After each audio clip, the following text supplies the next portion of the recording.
gusto, es un honor para Radio Mundial contar con la presencia de uno de los grandes intelectuales de este país, el economista Alberto Acosta, quien fuera el presidente de la Asamblea Constituyente de 2007-2008, que fue donde nació la Constitución de la República que está vigente y que ha merecido, no sé hasta qué punto, economista, gracias por estar con nosotros. Primero quiero saludar con usted y luego ir un poco puntualizando algunos aspectos relevantes, fundamentales, cuáles fueron o cómo se configuró esa Asamblea Constituyente de 2007-2008 y por supuesto cómo se elaboró esa Constitución de la República que está vigente y que ahora, a decir de algunos sectores, definitivamente tiene que ser echada al tacho de la basura y tiene que aparecer una nueva Constitución. Economista, buen día, bienvenido. Muy buenos días. Para mí es el gusto de estar aquí con ustedes y poder compartir algunas reflexiones, algunas cuestiones que creo que podrían ser de interés. La Asamblea Constituyente de Montecristi surge de un proceso de larga data. No fue una improvisación ni la búsqueda de construir una suerte de camisa de fuerza para algún caudillo. Todo lo contrario, la Asamblea Constituyente de Montecristi recogió lo mejor de muchos procesos históricos de las décadas anteriores. Por ejemplo, el levantamiento indígena del Inti Raymi del año 1990, en el cual el mundo indígena emerge con mucha fuerza en tanto sujeto político y portador de sus propias visiones de mundo. El mundo indígena plantea entonces la necesidad de pensar el Ecuador en clave de interculturalidad, en clave de plurinacionalidad, habla de los derechos colectivos, habla de los derechos de la Pachamama, de los derechos de la Yacumama, del agua. Y en ese escenario se abre la puerta entonces a un interesante proceso que no prospera en la constituyente del año 97-98, que es la constitución que elabora la constitución neoliberal y que de paso hay que recordar, la constitución del año 98, en su transitoria 42, dejó sentado el mecanismo para el salvataje bancario de la grave crisis de fines de los 90, principios de los 2000. La Constitución de Montecristi entonces recoge también planteamientos muy interesantes de los sectores campesinos y indígenas, por supuesto, que estaban planteando cambios en el manejo del agua. Recoge cambios que provenían del mundo de las mujeres, de estudiantes, de la juventud, de trabajadores y trabajadoras. Recoge planteamientos incluso del sector empresarial y algo fundamental en la Constitución de Montecristi se recogen aquellas experiencias, aquellas luchas, aquellas propuestas para consolidar la economía popular y solidaria. Economista, fundamentalmente, ¿cuáles son las diferencias que podemos establecer entre lo que fue la Constituyente 1998, que elabora esa Constitución, y la Constituyente 2007-2008, que elabora esta nueva Constitución? Hay una diferencia enorme en muchos ámbitos. El primero y fundamental para mí, la participación ciudadana. En Montecristi nosotros abrimos la puerta y recibimos a cerca de 300,000 personas que venían a título individual o de agrupaciones. Llegaban grupos de cientos o de miles de personas y dimos cabida a más de 3,000 propuestas concretas de artículos, incluso de textos constitucionales globales. Fue una asamblea constituyente ciudadanizada. Es decir, esa Asamblea 2007-2008 No, sí, recogió todas las aspiraciones que tenía una sociedad. exactamente. A diferencia del 98, donde no hubo participación ciudadana. Sabe, la del 98 es una constituyente acuartelada. Se realizó en Academia de Guerra del Ejército en Sangolquí.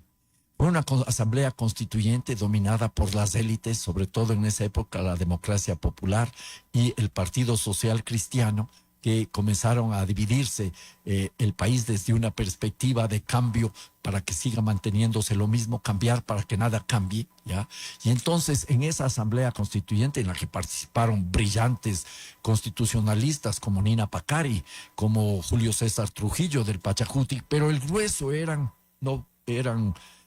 Partido Social Cristiano y la democracia popular con Osvaldo Hurtado. Esa asamblea constituyente dejó apenas abierto un mes para la presentación de propuestas desde la ciudadanía. El resto se discutió en los estrechos márgenes de la Academia de Guerra del Ejército.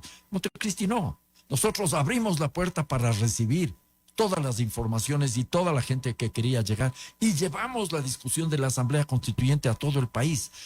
Estaba dividido el trabajo en 10 mesas constituyentes y visitamos todas las provincias con las mesas constituyentes y una gran cantidad de cantones. No digo todos porque no alcanzamos a eso, pero lo que hicimos ahí fue algo trascendental. Otra diferencia profunda de las dos constituciones y que marca una diferencia de Montecristi en relación a la mayoría de constituciones es que la constitución de Sangolquí, la Asamblea Constituyente de Sangolquí o la Constituyente del año 98, lo que buscaba era resolver los problemas gravísimos que atravesaba el Ecuador ya en esa época, pero en clave de que se pongan de acuerdo los grupos dominantes.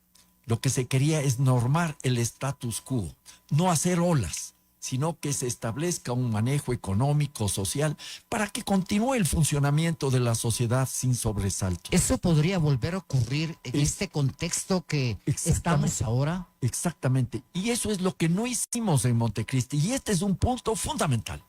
En Montecristi no nos quisimos poner de acuerdo para sostener el status quo, para mantener esa sociedad en la cual unos grupos dominan sobre otros, una sociedad que se caracteriza por el racismo y el patriarcado, una sociedad donde su economía está al servicio de los grandes capitales y no de la economía popular y solidaria. En Montecristi no hicimos ese esfuerzo. Sin embargo, se le tacha a esta constituyente de Montecristi, a esta constitución actual, de ser socialista, de ser correísta. Se le tacha de muchas cosas como parte de una campaña cargada de epítetos, de agresiones, de mentiras. Desprestigio. Y de infundios. ¿Por qué? Porque no quieren reconocer claramente por qué quieren cambiar la Constitución. Ese es el punto aquí. Y aquí un tema fundamental.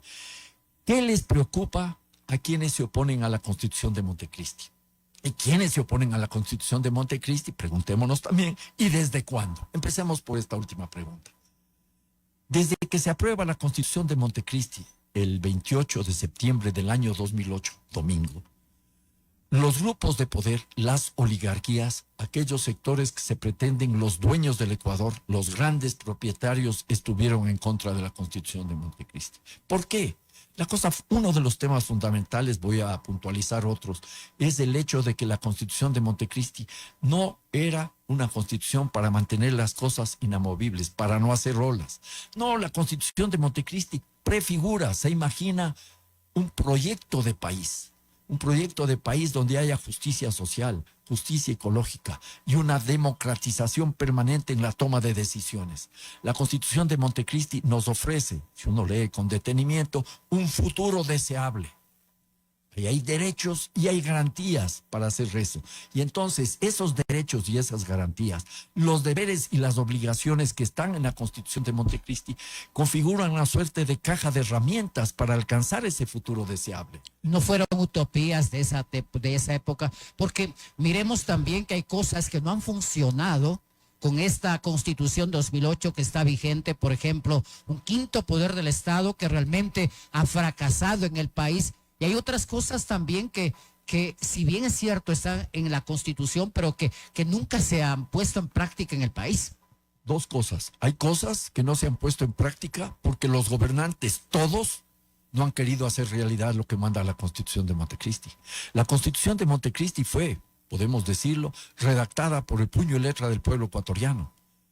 Y fue aprobada por el pueblo ecuatoriano. La única constitución que luego de una asamblea constituyente fue aprobada en las urnas por el pueblo ecuatoriano. Esto hay que decirlo con absoluta Pero claridad. sin embargo, economistas se decía permanentemente y se viene diciendo de que esa constitución ya no elaboró la constituyente 2007-2008, sino que ya estuvo preelaborada y que vinieron inclusive ya elaborada por expertos de países socialistas. Bueno, eso es una de las falacias que se repite, ¿ya? Porque lamentablemente, insisto, lo que estamos este rato viviendo es una ausencia de un debate con tesis, con argumentos, con profundidad y con respeto. Hay mucho insulto, mucha agresión y mucha mentira. La Constitución de Montecristi, yo puedo dar fe, y muchas personas que me acompañaron ahí, se construyó artículo por artículo. Punto por punto fue discutido. Y con mucha participación ciudadana, como usted indica. Amplísima Inclusive había sectores u organizaciones que llevaban ya prácticamente elaborado constituciones elaboradas. Llevaron constituciones que fueron leídas y nos sirvieron de referencia, porque nosotros recogimos todo eso. Yo recuerdo, por ejemplo, como punto de partida, la constitución que propuso el movimiento indígena a través de la CONAIE. La constitución que propuso el Partido Sociedad Patriótica también presentó. Y así algunas otras organizaciones como las universidades hicieron una propuesta de constitución. Todos esos elementos servían de insumo. Y además nosotros estábamos muy conscientes de que esa es una tarea compleja y difícil. Yo les invito a recordar cómo fuimos nosotros poco a poco elaborando la constitución. Insisto, artículo por artículo. Construimos la casa ladrillo por ladrillo. A momentos, el presidente Rafael Correa, que era el gobernante de la época, se impacientaba y decía que debemos aprobar rápidamente la Constitución. Le decía, no, este no es una carrera de velocidad, esta es una carrera de resistencia. Esas diferencias provocaron su salida de la presidencia de la Asamblea Constituyente. Entre otras cosas, eso provoca mi salida y yo me quedo hasta el último trabajando por la Constitución, la que sigo defendiendo.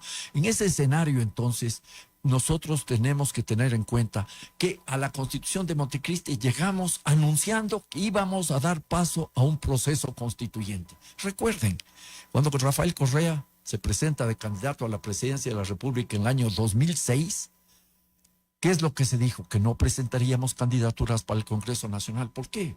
Porque uno de los primeros decretos, fue el segundo, sería convocar a una asamblea constituyente. De plenos poderes. De plenos poderes, que eso está en el referéndum de abril del año 2007, con perdón, ¿ya? Y entonces nosotros anunciábamos que íbamos desde el principio a una asamblea constituyente.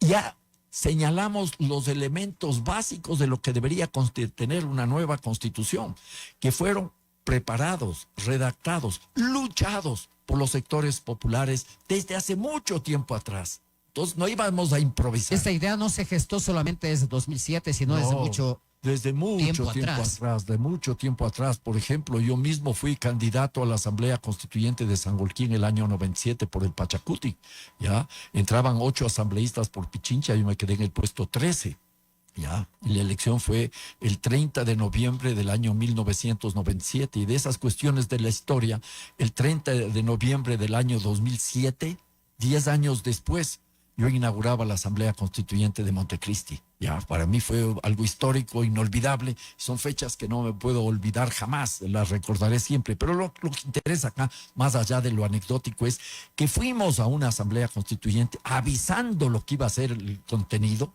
ya, y luego elaboramos con participación. Ahora es todo lo contrario. ¿Qué dice el presidente Daniel Noboa?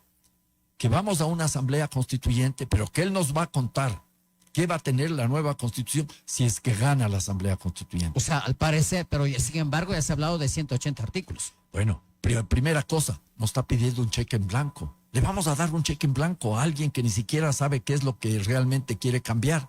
Sabe. Poco a poco comenzamos a ver. Luego él nos dice esto de los 180 artículos. Me parece que es clave y fundamental. Él ya está prefigurándose una Constitución ligerita, livianita, de pocos años. A su medida al interés de las grandes oligarquías. Las constituciones de las élites son las que gobiernan ahora el país. Las élites han gobernado muchas veces el país. Hubo intentos en algunas épocas de hacer rupturas, pero veamos, estamos en Riobamba, en la ciudad donde nace el Estado ecuatoriano con la Constitución del 11 de septiembre de 1830. Y veamos todas las constituciones. Si me da un par de minutos, me parece interesante cómo son las constituciones, ¿ya? Todas son constituciones en las cuales las élites, de una u otra manera, en medio de disputas, de confrontaciones, incluso o de guerras civiles, llegan a ponerse de acuerdo. Son constituciones, hay avances, y voy a mencionar algunos avances importantes, pero que no afectaban la estructura de la sociedad, las lógicas de dominación, las formas jerárquicas y tampoco el modelo económico de acumulación. O sea que la economía siempre se mantenía de una u otra manera a favor de los mismos, de los ricos, de los oligarcas, de las élites dominantes. Esas son casi todas las constituciones. Constituciones como la de 1830, en donde se fueron consiguiendo con la lucha popular algunos avances importantes. La de 1830, que es la primera constitución del Estado ecuatoriano, en su artículo 13, establece quién podía ser ciudadano. Ciudadano solo un hombre, no una mujer. Ciudadano quien era letrado, no podían ser analfabetos. Ciudadano quien tenía una propiedad. La gente sin propiedad no era ciudadano. Ciudadano quien tenía una renta fija, podía ser ciudadano sin tener una propiedad, ¿ya? Ciudadano no podía ser un peón, una persona que dependía de otro. No eran ciudadanos. Así empezó la ciudadanía en 1830. Fue progresando paulatinamente, pero tuvimos retrocesos, porque puede haber retrocesos. La Constitución de 1859, 1869, la conocida como Carta Negra de García Moreno, donde aumentaba la presión del Estado y de la Iglesia, ¿ya? Y ciudadano tenía que ser católico, apostólico y romano. Paulatinamente se fue llegando a liberar el tema del ciudadano. Se incorporaron derechos al voto a las mujeres en 1929, pero solo las mujeres que sabían leer y escribir. Las mujeres indígenas o del pueblo no estaban incorporadas. Recién la ciudadanía plena se alcanza en 1978, cuando las personas pueden votar aún siendo analfabetas. Imagínese, en 1978. Por eso O les sea, digo, tuvo que transcurrir tantos años, claro, para que recién la ciudadanía pueda ejercer plena y abiertamente sus y en la derechos. Constitución de Montecristi damos pasos fundamentales. Ahí incorporamos temas claves, sobre todo referidos a todos nuestros compatriotas en el exterior. Es una Constitución de la migración, para los emigrantes, las emigrantes. Esa Constitución de Montecristi entonces recoge esas luchas, acelera y propone cambios fundamentales. Economista, hay argumentos más que sobrados inclusive para poder defender entonces la vigencia sin lugar de a esta dudas, Constitución sin lugar a dudas. 2008. Y hay cosas que debemos reconocer, hay cuestiones que se tienen que mejorar y cambiar. Yo no está escrita en piedra. Hay cosas, como decía economista, hay El cosas que Consejo de no han Participación, funcionado. el Ese, Consejo, por ejemplo. Eso nos salió el tiro por la culata. O sea, Tremendo. definitivamente estamos conscientes de eso. Estoy consciente, pero ojo, la solución, a mi modo de ver, no es solo desaparecer al Consejo de Participación Ciudadana y entregar esa tarea a la Asamblea Nacional. Volver a la misma asamblea. O sea, porque Volver, así era eso es anteriormente. regresar al pasado. Debe recordar cómo funcionaba la troncha política. Los partidos políticos más grandes se distribuían las instancias de control. Se del Estado. repartían. Y había el hombre del maletín. Ahora también debe haber, pero el hombre de maletín que iba comprando los votos para poder nombrar al fiscal, para poder nombrar a los superintendentes, para cualquier otra cuestión que había como incidir. Y entonces es muy importante ahí pensar cómo podemos resolver ese asunto, que no amerita una asamblea constituyente. Eso ya dijo la Corte Constitucional. Que simplemente con reformas y Constitucional. enmiendas, Reforma la constitucional. asamblea tenía parcial. que cumplir su rol, su papel, su trabajo.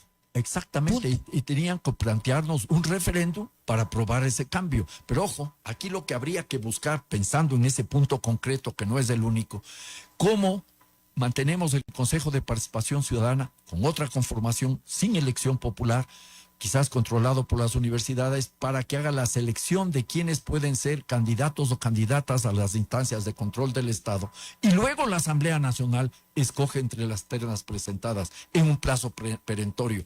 Hay alternativas. Cuando hay buena fe y se quiere hacer las cosas bien, se lo hace transparentemente y con participación de la gente. Pero ¿qué es lo que están planteando acá? El presidente Noboa no nos dice con claridad lo que quiere. Suelta de vez en cuando alguna idea. Y por ahí dice una cosa que a mí me generó mucha preocupación, que el Instituto Ecuatoriano de Seguridad Social solo debe dedicarse a inversiones y a jubilaciones, el pago de las jubilaciones, y nada más de eso, y que ya no va a dar más prestaciones de salud, y que las personas afiliadas al Instituto Ecuatoriano de Seguridad Social, lo dijo en estos días el presidente Noboa, ya deben pasar a ser atendidos por los hospitales públicos. ¿Cuál es la realidad de los hospitales públicos? Están Colapso total. colapsados.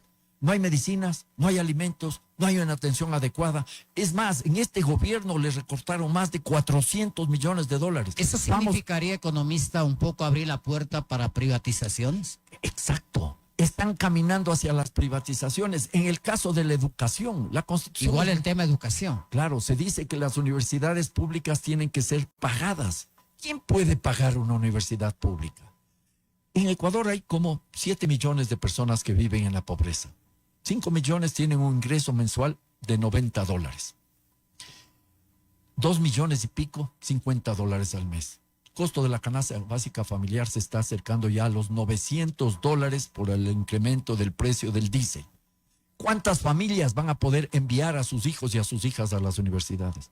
Son de las cosas que estamos viendo. Y otro tema también que ha sido de debate, o es de constante debate, y esperamos que la ciudadanía también un poco se concientice sobre el tema, es sobre lo que dijo la ministra de Trabajo, sobre la eliminación. Dijo que es el único país que tiene décimos. Lo cual es falso, totalmente falso. Una es esa situación, y la otra es lo que se viene pensando de que, si bien es cierto, la Constitución que tenemos es muy garantista de derechos. Ahora, ¿qué va a pasar si es que viene una Constitución? ¿Qué va a pasar con esos derechos? ¿Se puede hacer una regresión de derechos en el país? Dos cosas. El tema de los décimos. La ministra del Trabajo dijo que en definitiva hay que eliminar los décimos, el 13º y el 14º, y que hay que volver al trabajo por hora, que es una aspiración de las élites, ¿ya? También otra cosa, voy a hablar del tema de la regresión de derechos y qué hay que hacer, pero otra cosa que también tenemos que tener claro, ¿qué es lo que están buscando estos señores? Golpear al cooperativismo. Ya intentaron con la ley de integridad pública obligar a que las cooperativas de sean bancos. Porque los banqueros son de los grupos que más se oponen a la Constitución de Montecristi desde el principio.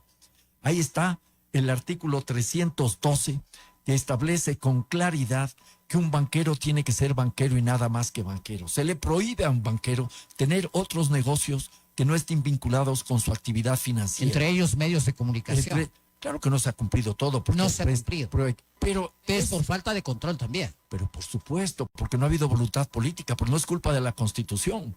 Y entonces esas cosas les incomodan. Ahora, economista, el presidente Noboa también asevera permanentemente que con la Constitución actual es imposible combatir el tema del narcotráfico, la inseguridad en el país. Esa es una de las falacias que se repiten con más frecuencia. A mí sí me gustaría que me puntualicen un solo artículo donde se abra la puerta al narcotráfico, al crimen organizado en la Constitución de Montecristi.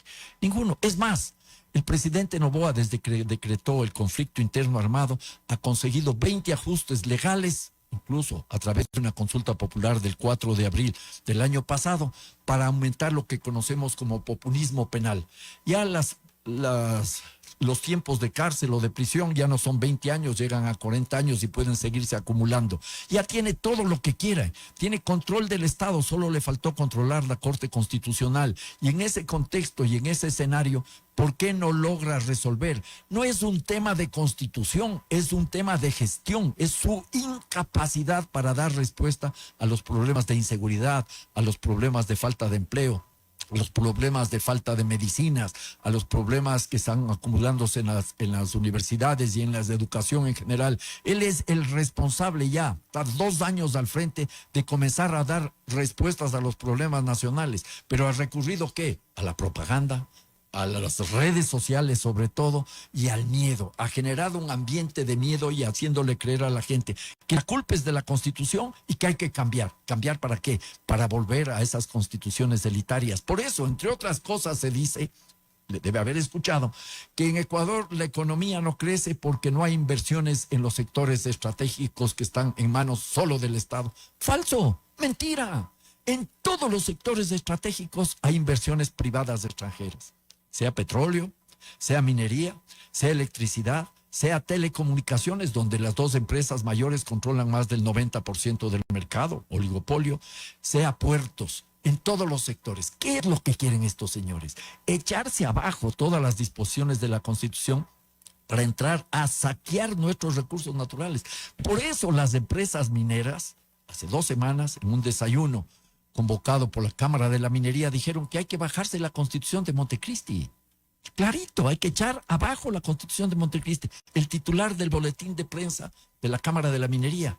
¿Qué les incomoda? Los derechos de la naturaleza. ¿Qué les incomoda? Los derechos ambientales. ¿Qué les incomoda? Los derechos del agua. ¿Qué más les incomodan? Los mecanismos de participación ciudadana. La consulta previa libre e informada para pueblos y nacionalidades. La consulta ambiental para el resto de la sociedad, la consulta prelegislativa, las consultas populares impulsadas desde abajo les incomoda. A Correa también le terminó por incomodar eso, ¿ya? Y ahí vemos que ha habido 4 consultas populares vigorosas en las cuales el pueblo ecuatoriano, regional e incluso nacionalmente se pronunció. Azuay, Cantón Girón, 2019, no a la minería, más del 80%. Cuenca, Cantón Cuenca, lo mismo en la provincia de la Azuay, el año 2021, el 80% dijo no a la minería. En el Distrito Metropolitano de Quito, el 70% dijo no a la minería en agosto del año 2023. La consulta popular del Yasuní, ¿ya? Incluso el presidente Noboa dijo que iba a respetar la consulta popular de agosto del 2023. 60% dijo que no. Y no se respetan. No es una culpa de la Constitución. Es una culpa de la falta de voluntad política y de respeto al pueblo. O sea, no es problema de leyes, de la Constitución, no, señor, sino de la falta de capacidad y decisión política de quienes están gobernando el país. Claro. Y aquí es decir, no es el problema la Constitución, 2008. No, no es el problema. La Constitución es una opción para cambiar el país. La Constitución es una oportunidad para pensar otro país. Pero aquí hay un problema y le voy a decir con claridad. También nosotros somos responsables de que no se haya aplicado la Constitución, porque nos quedamos pasivos. Nos quedamos esperando que los gobernantes respeten la Constitución. No, la Constitución tenemos que hacer respetar nosotros. Y en ese escenario yo creo que un punto que me parece importante, porque alguno de los oyentes podría estar pensando, si hay estas consultas populares que no se cumplen, entonces, ¿para qué tenemos las consultas populares? Eliminémoslos. Cuidado, cuidado. Si no hubiera esas consultas populares que se impulsan desde abajo, desde la ciudadanía, ¿se imaginan cómo estaría este rato el territorio ecuatoriano transformado en un gran campamento minero? Por lo que las cámaras de la minería y los grandes grupos económicos lo que quieren es echarse abajo la Constitución para seguir saqueando nuestros recursos naturales. Entonces hay algunos elementos que son aquí fundamentales y razones más que suficientes para decirle no al intento de restringir derechos y disminuir garantías. Al contrario, tenemos que ampliar derechos y ampliar garantías. ¿Cómo hacer realidad, por ejemplo, el derecho humano a la salud de calidad y gratuita? El derecho humano a la educación de calidad y gratuita. Porque alguien dice, no hay dinero. Se puede poner un artículo en la Constitución si se quiere avanzar con cambios profundos, mejorándolo, ampliándolo, potenciándolo. Que quienes más ganan y quienes más tienen apoyen y financien todos esos servicios públicos. Economista, en la parte final, el tema de la consulta que se viene. Mire, pero también hay que un poco mirar el escenario, mirar la historia. El presidente Correa hizo una consulta. ¿De qué nos ha servido al país? El siguiente presidente, el señor Moreno, también hizo una consulta. ¿Para qué nos ha servido en el país? Luego viene el señor Lasso, también hace una consulta. ¿De qué nos ha servido? Y ahora el señor Noboa también hizo una consulta y ahora viene otra consulta. ¿Hasta qué punto las consultas populares le dan resultados o le pueden dar resultados al país? El tema es que muchas veces estas consultas populares no están pensadas en el país, en el pueblo ecuatoriano. Están pensadas fundamentalmente en recuperar reconocimiento popular para los gobernantes. Buscan lo que intentó y le fracasó Guillermo Lasso, una suerte de tanque de oxígeno a un gobierno que ya se desmoronaba por sí solo, un personaje incapaz de ingrata recordación. Y eso es lo que buscan. Y en segundo lugar, con las consultas populares, todos estos gobernantes los que han buscado es aumentar el control sobre el Estado, más autoritarismo, menos democracia. Por esas razones hay que decir no a estos intentos autoritarios que son motivo de rechazo popular, o debería ser motivo de rechazo popular, porque no están abordando las cuestiones de fondo. Y entonces, en este camino de garantías y derechos, ¿cómo aseguramos el el cumplimiento, con una mayor acción popular, con una mayor acción. Lo que debemos decir es no con claridad, no a la violencia, no a la represión, no al autoritarismo, no al neoliberalismo, no al racismo y no al patriarcado. Porque lo que está en juego este rato sobre todo es la democracia, la justicia social y la justicia ecológica, los derechos, la libertad y la paz. Por eso este momento se organiza en el país una minga democrática para decirle 4 veces no al intento de las oligarquías de volver al Ecuador al pasado, de tener su propia constitución. Por eso estamos defendiendo la constitución de Montecristi, que nos abre la puerta a la construcción de otra sociedad justa, libre y soberana. Economista, en la parte final, reiterando el agradecimiento por haber considerado este medio para esta entrevista. El contexto actual, la situación actual que vivimos, nos da para pensar de que definitivamente la sociedad en la consulta popular que se avecina, que se viene, debe hacer primar su derecho de defensa de sus intereses como pueblo, defender derechos. ¿Cómo piensa usted del tema de las bases militares extranjeras, por ejemplo? Nos preguntan por acá. El tema de la reducción de asambleístas, el tema de ir a una constituyente, y hemos hablado totalmente que definitivamente esta situación de una nueva asamblea, de una nueva constitución, no debe darse en el país. Pero más allá de aquello, hay temas puntuales como el que entremos en esos temas. Creo que convocar una asamblea constituyente no es adecuada, menos aún cuando se avizora una constitución de las oligarquías, una constitución restrictiva en derechos. Hay que decirle no categóricamente en esa pregunta. Pero hay 3 preguntas más. 2 en las cuales muchas personas podrían decir a primera vista que sí, es necesario. Hay que ahorrar. ¿Para qué tantos asambleístas y para qué financiar los partidos políticos? ¿Qué sucede con un menor número de asambleístas? ¿Va a mejorar la calidad de los asambleístas? No. ¿Qué sucede con un menor número de asambleístas? Ya en el estatuto para la Asamblea Constituyente, que el pueblo ecuatoriano debería rechazar este próximo 16 de noviembre, vemos que quedan 14 provincias con un solo asambleísta. Chimborazo tenía 4, se queda con 2 asambleístas. Azuay tenía 4, se queda con 2 asambleístas. ¿Qué significa esto?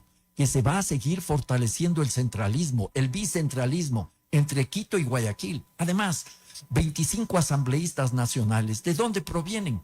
De Quito y de Guayaquil.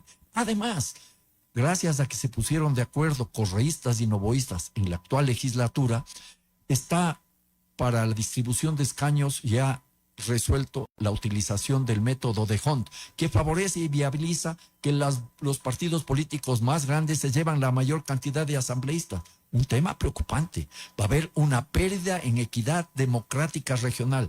No financiar a los partidos políticos. Alguien dirá, eso está muy bien, ¿cómo os darles plata a estos señores? ¿Quién va a financiar? ¿Dónde están las chequeras interminables? ¿Las empresas constructoras? ¿Las empresas mineras? ¿Las grandes importadoras y exportadoras? ¿La banca privada? ¿Las oligarquías en definitiva? ¿Y el crimen organizado? Esa es la triste realidad. Y solamente el que tiene plata podría ser candidato. A la final, el que tiene plata puede tener su propio partido político o alquilarlo. Ya ha sucedido en la actualidad, pero ahora será la norma. Eso es bárbaro. Y el tema de las bases militares, eso me parece que es una cuestión que también deberíamos analizar con detenimiento. Ya tuvimos una base militar en Manta, 10 años. ¿Se detuvo el envío de droga en el Ecuador? No. Creció 3 veces. Hubo violaciones a los derechos humanos, a los pescadores. Creció incluso la prostitución infantil vinculada a tropas extranjeras. Además, la delincuencia no paró en esa región. Se fueron y se disminuyó, aumentó el consumo de drogas, aumentó el envío de drogas. ¿Hubo más violencia? No hubo más violencia, porque esto también quieren vincularme y decir. Adicionalmente, en Colombia se instaló 2 bases militares más o 2 instalaciones militares más luego de que salió la base de Manta. Y creo que hay 7 instalaciones militares en Colombia, 6 en Perú. Y no han logrado en esos territorios reducir la producción de coca y cocaína, que sigue creciendo de forma sistemática. Alguien dirá, pero el economista está cargado de ideología en contra de los Estados Unidos. No, un embajador de los Estados Unidos terminaba su función en el año 2019 y se fue diciendo, los Estados Unidos no necesitan una base militar para combatir el narcotráfico. Con las nuevas tecnologías eso no es necesario. Vean la entrevista, está difundida en Vistazo, busquen en las redes sociales. Luego también deberíamos preguntarnos si las bases militares existentes en el mundo, los Estados Unidos tienen como mil instalaciones militares. ¿Han resuelto el tema del narcotráfico? No, porque no están para eso. Y ese es un tema fundamental. Entonces, aquí la pregunta, ¿para qué queremos una base militar en Ecuador? Una base militar extranjera, o varias, porque hablan que va a ser Galápagos, que va a ser Salinas, que va a ser Manta. Incluso se habló en estos días de posibles bases militares en Orellana y Sucumbíos, en la Amazonía. ¿Sirven para el combate al narcotráfico? No. ¿Qué es lo que están buscando los Estados Unidos? Espacios para el control estratégico. Ese es un tema de geoestrategia acá de los Estados Unidos. Ellos están enfrentados sobre todo con China y lo que requieren es controlar más el océano Pacífico, ¿ya? Y entonces ya quieren llegar a Panamá, donde quieren volver a tener control militar. Ya establecieron una base, están en proceso de establecer ya una base en Talara, al sur del Ecuador, en Perú, una base aeroespacial, porque están muy preocupados por la expansión de China, que construyó un gran puerto comercial, uno de los más grandes del Pacífico, en Chancay, a 90 kilómetros al norte de Lima. En ese contexto, ¿para qué nos vamos a prestar a que el Ecuador sea un objetivo estratégico militar en la pugna que hay de las grandes potencias imperialistas? China, Estados Unidos, Rusia y cualquier otra. Esa es la pregunta de fondo y medular. Y un asunto. Ya tuvimos bases militares norteamericanas en el Ecuador. Corría el año 1941. El Ecuador había sido invadido por el Perú. Tropas peruanas ocupaban la provincia del Oro. Estaba terminando el año, el 10 de diciembre del año 41. Los japoneses atacan a los Estados Unidos en Pearl Harbor, ¿ya? Y toda América se moviliza en solidaridad con los Estados Unidos.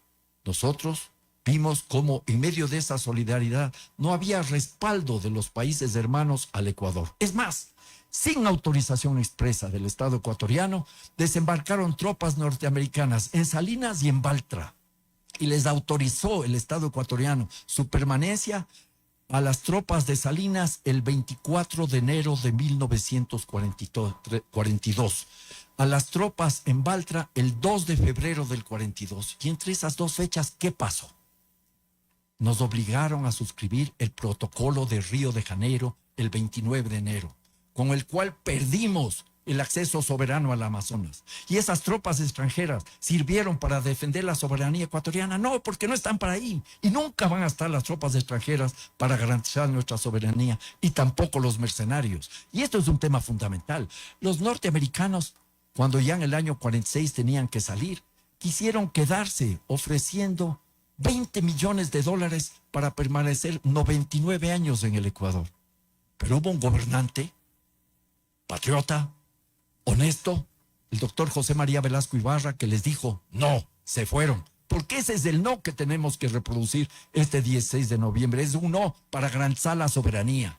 Y sin soberanía perdemos libertad y perdemos independencia. Es un no por la patria, es un no por la democracia, es un no por la paz, es un no por los derechos en los que no podemos retroceder. Entonces, no hay posibilidad alguna de que nos obliguen a regresar al pasado. Nosotros tenemos que seguir caminando hacia adelante, teniendo la Constitución de Montecristi como una herramienta para las grandes transformaciones. El economista Alberto Acosta, expresidente de la Asamblea Constituyente 2007-2008, acá en vivo a través de Mundial FM e Intermedia Ecuador. En la parte final, hoy será parte usted de un foro, de un gran foro, justamente de análisis de este tema de la consulta popular y referéndum 2025. Ese foro será en horas de la tarde acá en Chimborazo, economista. Así es, a las 4 de la tarde nos reunimos a seguir discutiendo, seguimos gastando suela y saliva para seguir construyendo democráticamente una sociedad democrática. Esta lucha es larga, esta lucha no se resuelve con el resultado del 16 de noviembre,